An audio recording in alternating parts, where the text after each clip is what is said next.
back to another week of Deducation. The holiday edition. Like, this is where I should, like, lay in, like, jingle bell sounds or screaming or I don't know.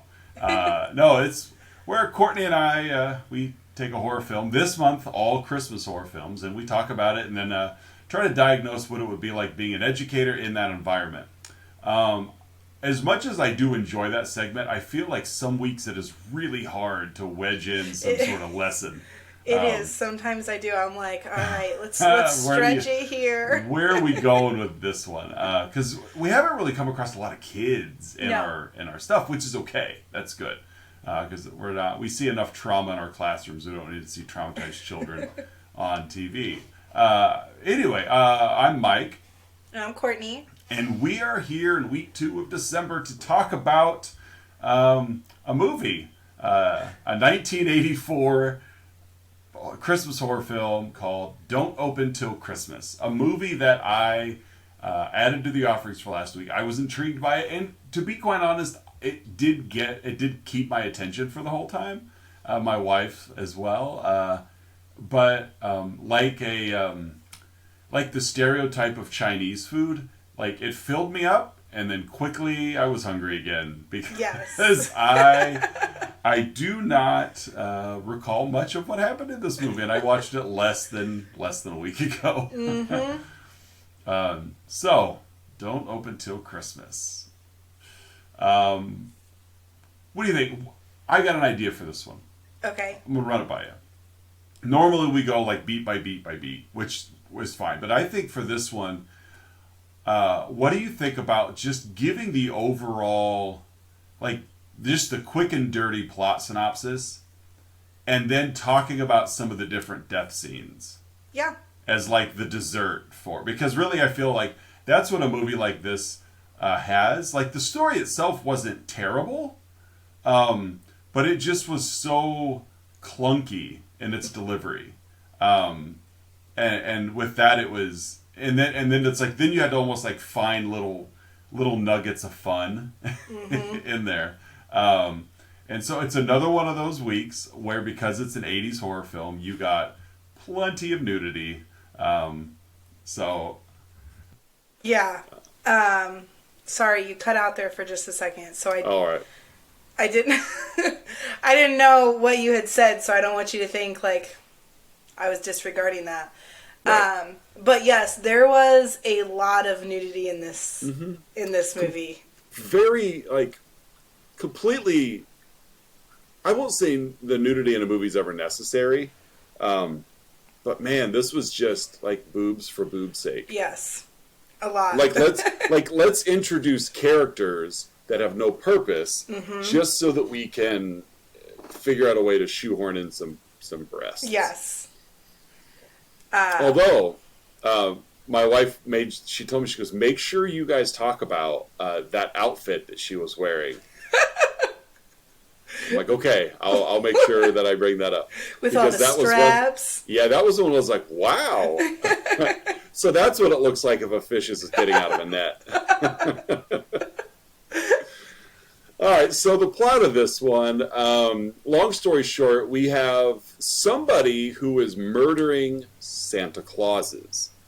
Unlike last week where we had a murderous Santa, this one is somebody who's killing people dressed as Santa. And we're set in England somewhere. I think it's London, because they hit Piccadilly a lot, and Scotland Yard. Yeah, we get that rotating sign quite often. And so we've got this murderer who is killing people dressed as Santa, and apparently because it's the holidays, every third person in London dresses like Santa. There was like an insane amount of people dressed as Santa.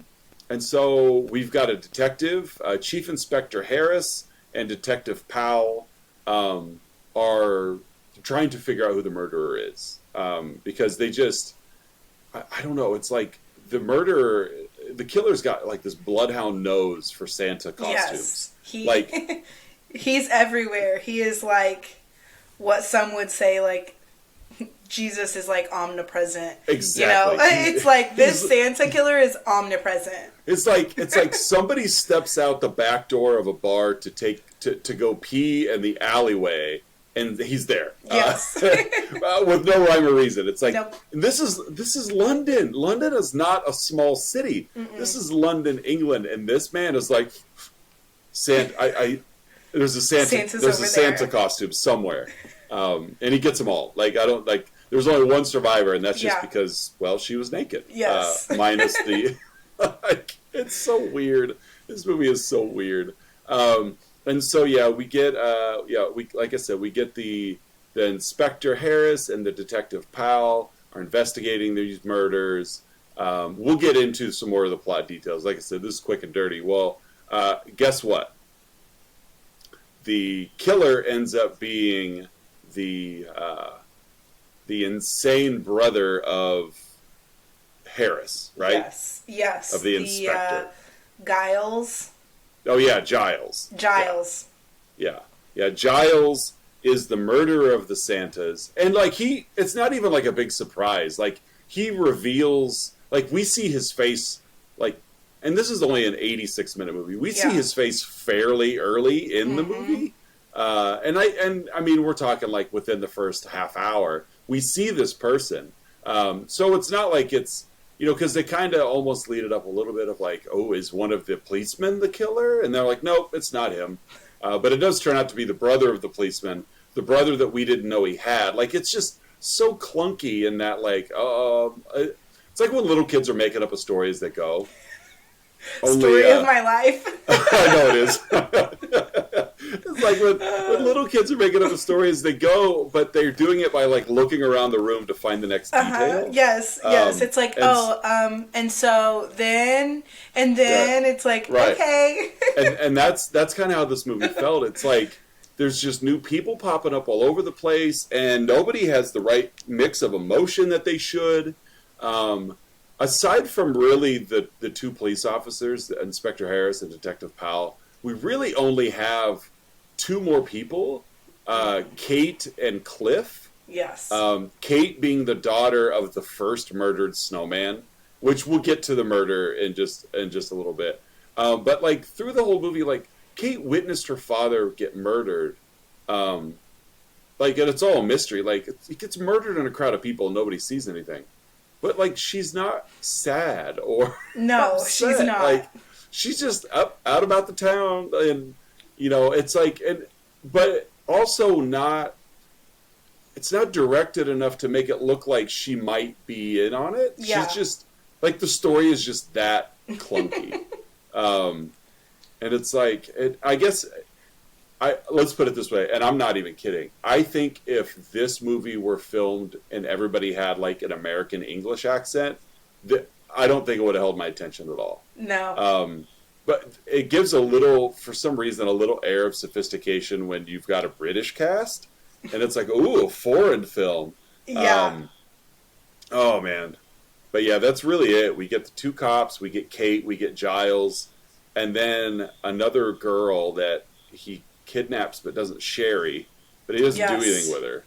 Yes, she was the little showgirl. Yeah, and it's just, I don't know, just bizarre. So there you go. There's that's the plot. That's the plot. Yeah, somebody's murdering Santas, and it turns out to be the brother of the cop who's investigating the murder. Yes. The end. And not only like there was no news of your brother got out of the insane asylum, like you would think the cop would know if his brother was on the loose. No, not a clue. And again, like you said, he's everywhere. Yeah, he's just everywhere. But I will say, and I don't know if you agree with me or not, but the kills in this movie were kind of fun. And I'm not saying they were. Go ahead. They were in like the aspect of like what the Santas were doing. Exactly. Everything is like Christmas related. And that was kind of fun. It's like all these little tropes of Christmas. Like the first one, is just like really pathetic scene of Kate's dad, who like really is like having to get all geared up to play Santa. And then and it's just this pathetic, like 8 people in this bar. Like, it's just we don't have enough money to hire a full cast of extras, so just Yeah. move the camera in close so it looks like a group of people are there. Well, then he gets like a spear through the back of his head right in front of his daughter. And so like he's there just kind of ho and away, and then boom. So that's how the movie starts. We're like, okay, then we're off and running here. Yeah. And then like another Santa gets killed later that night, and this one, what was he doing? He was doing He something was outside. he was the one hooking up with the girl in the alley, right? In their car. Yeah. That's right. That was, I forgot about that guy. No, that one happened first. That was the very first. Yes, that was because the first one. I had remembered when you had come down to my room and you're like, Uh-huh. like, because I hadn't started yet, and you're just like, it's pretty choppy. It goes, from scene to scene, no Yeah. transition. And then it was like most movies start out with introduction or something, and it's like, no, it's just like, boom, here's the movie. It started. Right. These Even two the people. title, the title of like the title screen of this movie was like, here's a black screen with candles on fire. We're going to put the title up here and then go. Like, Yes. because we don't have time. Yeah. It's not like we only made an 86-minute movie. It's almost like we only had 86 minutes of film. Uh-huh. So we're not doing any second takes. There's no cuts. Everybody just go. And Yes. the first guy, the Santa was meeting a woman at his car. He was going to give her a gift. Yes. And then he was stabbed to death. And then we get the dad who gets the spear through the back of the head. And then later that night, another Santa's killed. He's like, He what was he roasting chestnuts. doing? Yeah, on an open fire. Yes, and then his face became part of the grill. yeah, like this guy just plants Santa's face Yeah. into the grill, and it's like, okay, like I will say, like it's better than just always showing up and stabbing them or Yes. shooting them, or Yes. it's like, okay, you're having some fun with this. Mm-hmm. And then the next day, like a present shows up, and, don't open till Christmas, which which he doesn't. Like, Yeah. come on, this is a police inspector. There's all these Santa murders going on, and then you get this like anonymous gift, and you just like, oh well, it's not Christmas yet, so I'll wait. And so we get another Santa that's like shot in the mouth, Yes. like point blank range, like Yeah. yeah, And then Cliff had taken his girlfriend, who was, to this Yeah. little, I don't know, like knockoff Playboy studio. Well, and this was like really the big one where it's like this little chunk here served zero purpose in the film. None. Zero. Other than, hey, we got this girl that's willing to show her boobs. Can we get her in? Can we get her in the movie? Yes. Oh, she's got her own outfit too. Like, don't worry. It's like that outfit was something. I mean, it took her almost 86 minutes to get it on, probably, because I wouldn't know where your head goes and your arms go. So. You just find a hole, I think. You just start thrusting. Oh man, like, not that it matters to you or anybody in particular, but like it was laughable. Like, Yes. Like I'm not the kind of person that looks at it and I'm like, ooh, like no. I look at that like, oh, that is ridiculous. How do you get that off? I don't know.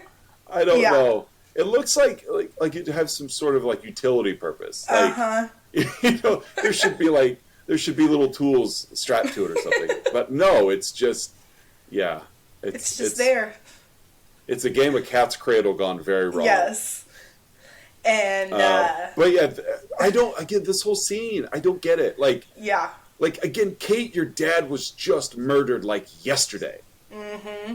And and then you and your boyfriend go to this like studio, and it's just nothing. But then, like, I don't get it. Kate got mad and stormed out, and Yeah. so Cliff, he just hung out with the model. Like, we're gonna go Right. take some outside shots, and just doesn't make sense.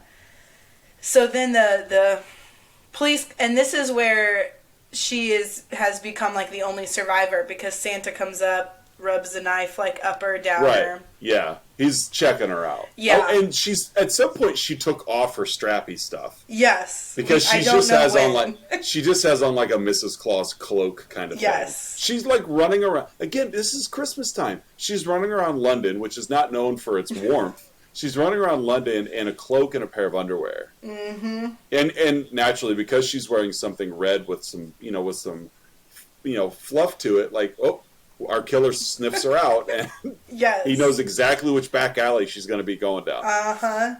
But he lets her go because he's a nice guy? I don't know. I guess. I guess. So then the Santa's killed at the peep show.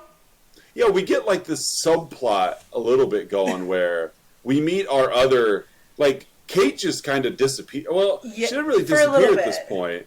Cliff does. Cliff Yes. just vanishes. Kate is kind of out of nowhere. And then we get another, like you said, we get another scene at a peep show where Santa shows up and he's going to watch Sherry. He's going to watch her do her thing. And then he gets killed. But she sees it because he's on the other Yeah. side of the glass.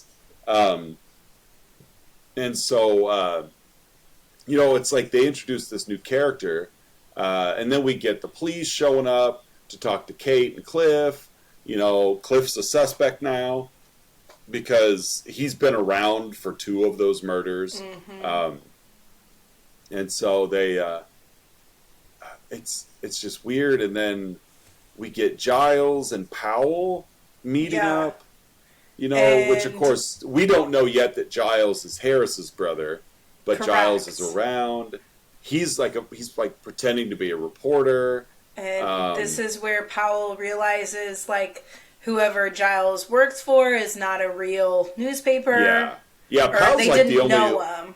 Yeah, Powell's honestly he's like the only like intelligent, legitimate police officer in Yes. this movie. He quickly sniffs out like I'm gonna go on my own beat here. I don't know. It's just we get this like another Santa gets killed or gets assaulted by a group of teenagers, And And he then runs he- in.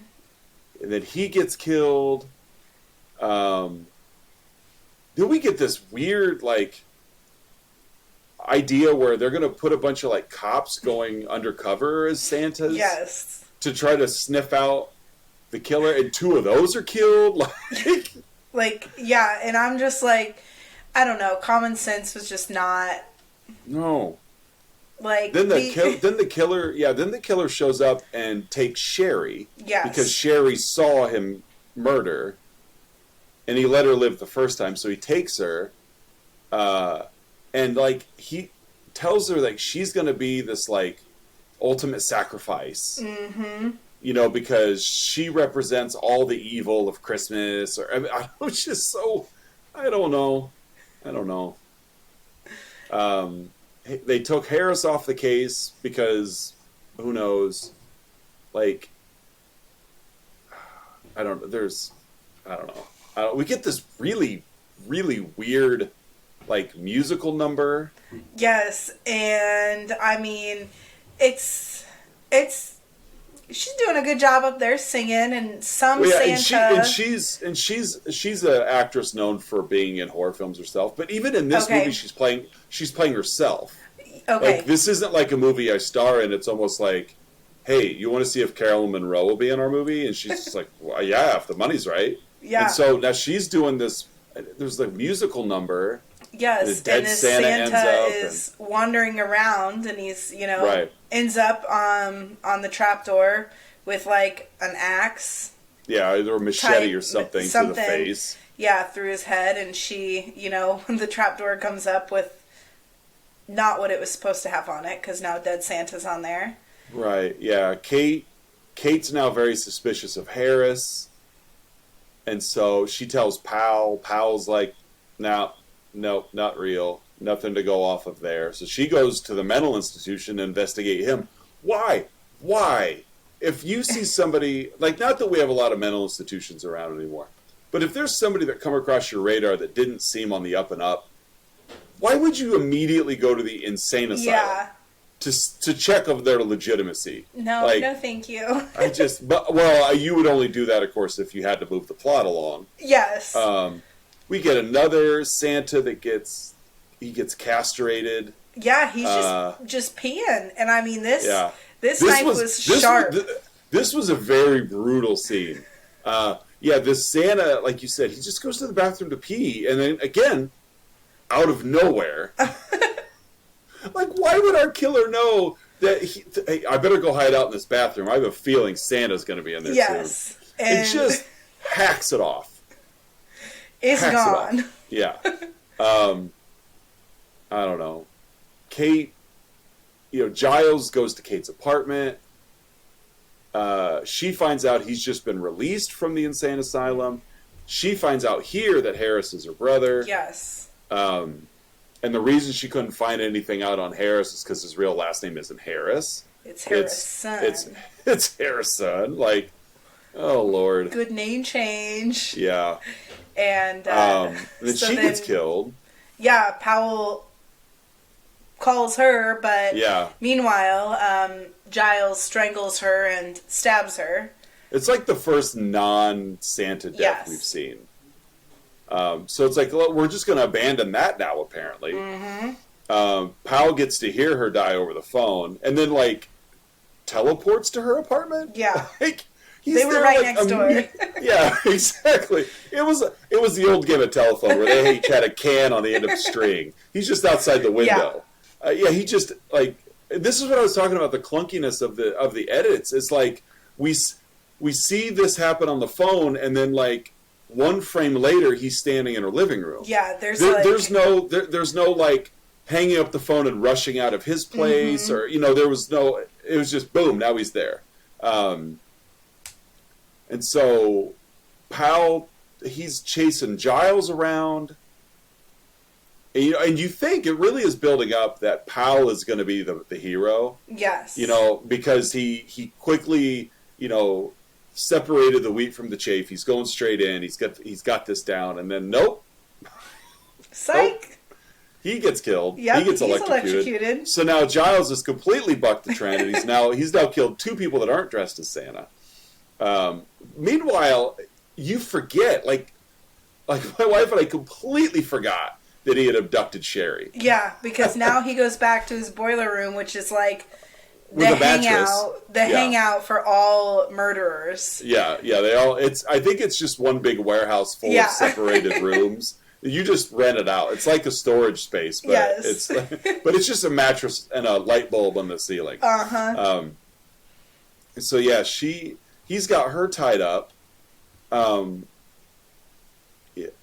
don't know, like. And she escaped and started fighting him. Right. And he ended up falling over the railing.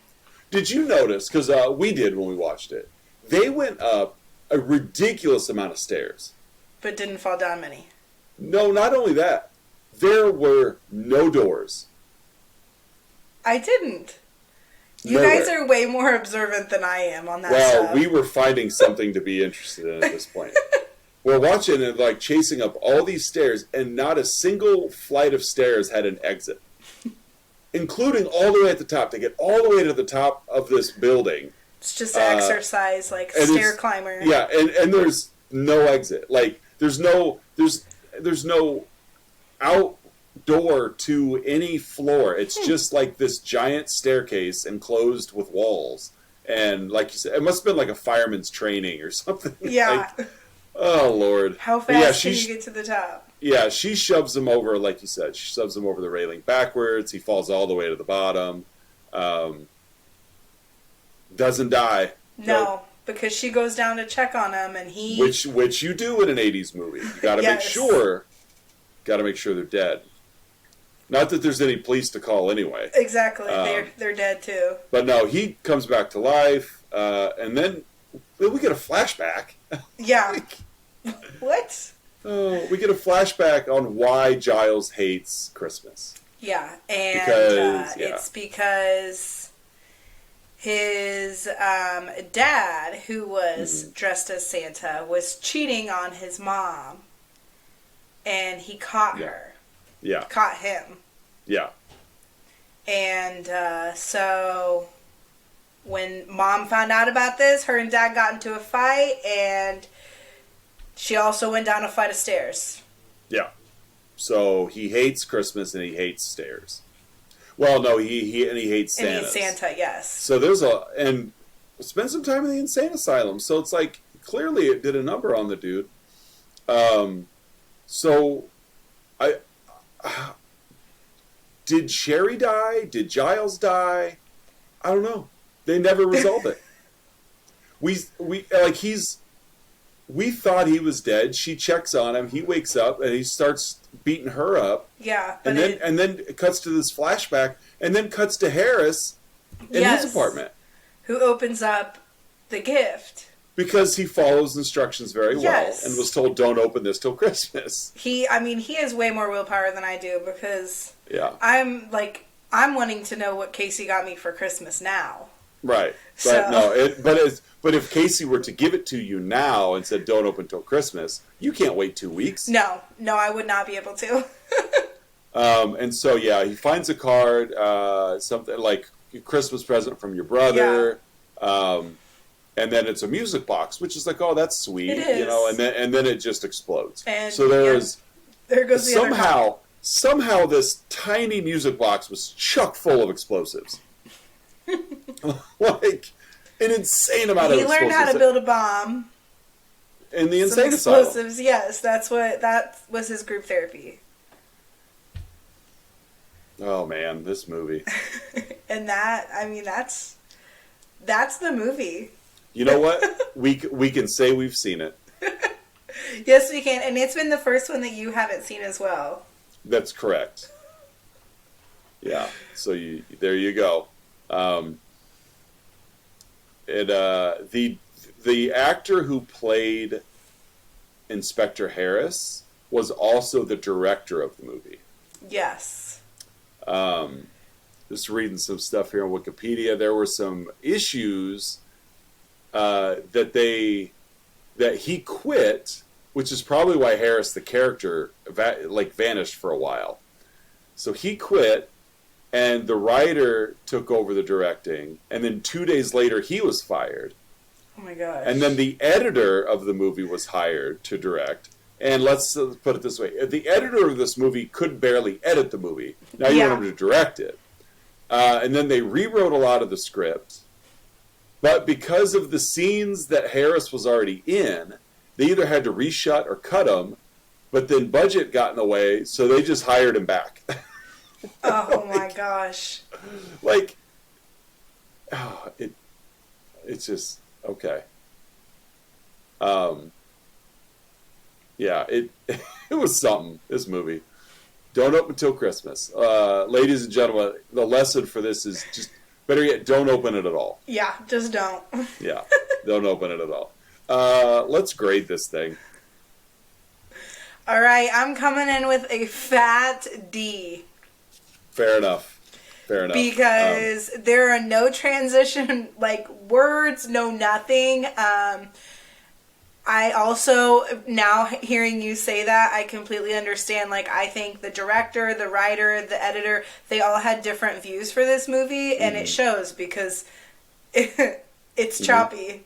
Yeah. And when you take the editor to direct it, now he can't focus on the editing. Yes. We see it in education. I mean, we're short-staffed. Yeah. The teaching profession is hard to fill right now, and everybody's got to do more. And when everybody has to do more, everything gets a little less. Yes. And it's not on purpose, and it's not out of spite. It's just, we only have 100% to give. Yeah.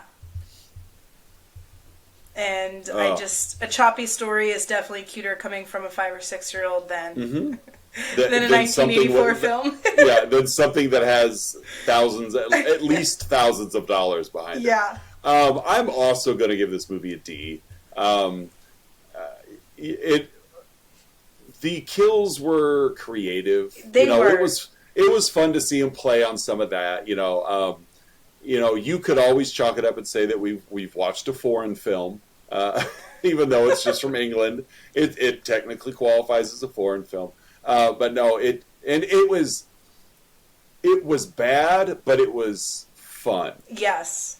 You know, I've seen bad horror films where you just turn them off because you're bored stupid. Mm-hmm. This movie was at least like, it allowed you to quickly shift gears from, oh, okay, this is going to be that kind of movie. Yeah. And then you just enjoy it because then you're Yeah. looking for things like, this stairwell has no doors and your dad was murdered yesterday and now you're at like a porno shoot. Yes. Like, you know, like you what just, is wrong with these people? yeah, you're no longer, because you can no longer connect with any of them. So you just kind of start making fun of the situation. And then you don't want to turn it off because everything is just bonkers. And you're like, Yeah. okay, where's this going? Where's this going? And that's where we were. Like, we didn't finish it in one sitting. You know, but my wife was like, don't finish that one without me. I kind of want to see where it goes. Just because it derailed, but kept running. And it's Yes. like, oh, okay, what field is this going to land in? So I agree. I give it a D as well. And so, I don't know. What kind of educational lesson can you take from this? I mean, part of me wants to be like, have common sense. Like, Part of me wants to say, no lesson, it's Christmas break. yeah. Because it was, it's hard to think of a lesson besides have some common sense. Don't dress like Santa when Santas are getting killed. Yeah, I'm gonna go out and say, teachers, if you decide to do like a shared story project where you have all your students sharing one Google Doc and they all can add and subtract, add to a story. When I would do it, you could only edit your own stuff. You can't Yes. take out anybody else's. This is the result of something like that. Yes. Where you have a lot of different voices trying. So if you decide to do some kind of group project where you've got multiple people working on one story, lower your standards because you're not going to get great work. No. It's not going to be fluent work, that's for sure. No, that was a stretch. That literally came to me as I'm like, well, after I was reading all of the different people that worked on trying to direct this movie, I'm like, this is like a project where you got a bunch of kids trying to write a story without any pre-planning. Yes. They're just making it up as they go. And so, yeah, there we go. Let's see here. So, okay. We have to watch another movie next week. Yes. And like we talked a little pre-show, like we did last week, I'll give you some options and you can pick. Okay. Now, I will give you a little extra caveat this week if you want. If you would like some sort of brief plot synopsis, just to see if it wets your whistle or not. Okay. Because I don't want you... We shouldn't judge books by their cover. There's another little lesson. That's so right. simply diving into a movie based on the title like we did this week Yes. kind of blew up in our face. Yes. And so I'm going to give you some options, and you tell me if you want a little bit more or not. Okay. Okay?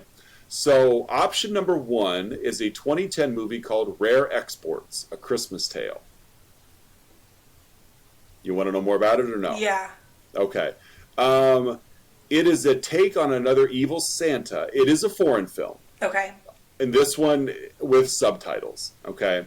But I have seen parts of this movie, and it is really well made. Okay. So it's not going to be a clunker. But in this one, we've got Santa Claus is actually like a carnivorous beast that feeds off the naughties of the world. And that's all I'm saying. Okay. Because even this says it's best not to go into more detail. You don't want to spoil the fun. Okay? So there's one option. Option 2, Better Watch Out from 2016. Want to know more about it? Yes. Okay. I'm going to tell you, this one has a twist at the end. This is a babysitter must defend herself and the preteen boy she's in charge of watching against a Christmas-time home invasion. Okay. So a babysitter is watching a kid, and then there's a home invasion. Okay? And option 3, 1980s Christmas Evil. Get it? Get it? This one says, a gleefully, goofily, and knowingly dumb this Yuletide slasher plays more like a send-up of like Santa exploitation, like what we've been watching. And it's very self-aware, and because of that, it has a lot of fun. Okay. So there's another option. And then option 4, and I'm going to leave you this one, is Anna and the Apocalypse. Okay? And that was one from last week, right? This is one from last week. This is I'm going to say 3 words: Christmas, zombies, musical. I love musicals. I had a feeling you probably would. Okay, so I've never seen a zombie movie. So let's go. This is from 2017. Okay, so let's go with Anna and the Apocalypse because I love musicals. Okay. And I didn't know that you could mix a musical and a horror film. Oh yeah. Oh yeah. Oh yeah, you can. And Now, with that being said, just prepare yourself. It's not going to be scary. okay. You can mix horror and musical, but you can't really mix scary and musical. But it checks all the boxes, and that one's from 2017. Okay. Other contenders were 2015's Krampus. No way. I've been seen that looking one? at that one. So that's one that we could watch it in the future. And like we talked about over Christmas break, we can knock a couple more episodes out. Nothing says we have to go weekly. So I have been looking at Krampus. Okay, Krampus is good. It's a lot of fun. And then after that, it really drops off in terms of quality. So there's maybe one that would be worth watching just because it's so bad it's fun. But no, I'm okay with like the top 7 on this list of being like enjoyable films to watch. But Anna and the Apocalypse is number 6 on this list. I'm okay with watching it. I have seen it before, but it's going to feel like a new movie to me. Don't be shocked. Like honestly, I know. like of the ones that I named, Christmas Evil is the only one I haven't seen. Okay. But I do have it. I just haven't watched it. So Anna and the Apocalypse for next week. That's doable for sure. So. Yeah, this is by far our shortest episode yet. This is like half of the time. Yeah, and that's okay. Like, I don't think we didn't miss anything. No. And we probably elaborated more than what we originally planned, but that's okay. That is. And so, yeah, we will be back next week for Anna and the Apocalypse. You know where to find us on social media. Maybe you do, maybe you don't. We're on Facebook, Instagram, and Twitter. If you're watching us, obviously you're on YouTube. If you're listening to us, we are on YouTube. If you want to see our bright and shiny faces as we mix it up and talk horror and Christmas this month. So, Courtney, you got anything you want to end with? Not that I can think of. Any teachers out there, please stay sane. Yes. This next week in a couple days, I saw someone on Twitter is going until the 23rd. My best friend is going till the 23rd. Oh, no. I think that's gets a out, horror film in itself. Yeah, he gets out early. No, he's going to the 22nd. He said they get out on the Thursday. So Oh my they go a gosh. couple more days than we do, which doesn't sound like much, but it's a lot. But yeah, if you're not a teacher, you won't understand. But it's a lot. This time of year, a couple more hours is a lot. Yes. But yeah, so stay safe, stay sane out there. You're almost there. We're almost halfway through the school year. You'll be all right. You'll be okay. Just keep listening to our soothing voices and realize that what you're dealing with in your classroom is probably not as bad as being on the set of Don't Open Till Christmas. That's right. All right. So for Deducation, I'm Mike. And I'm Courtney. And we will see you guys next week. Bye.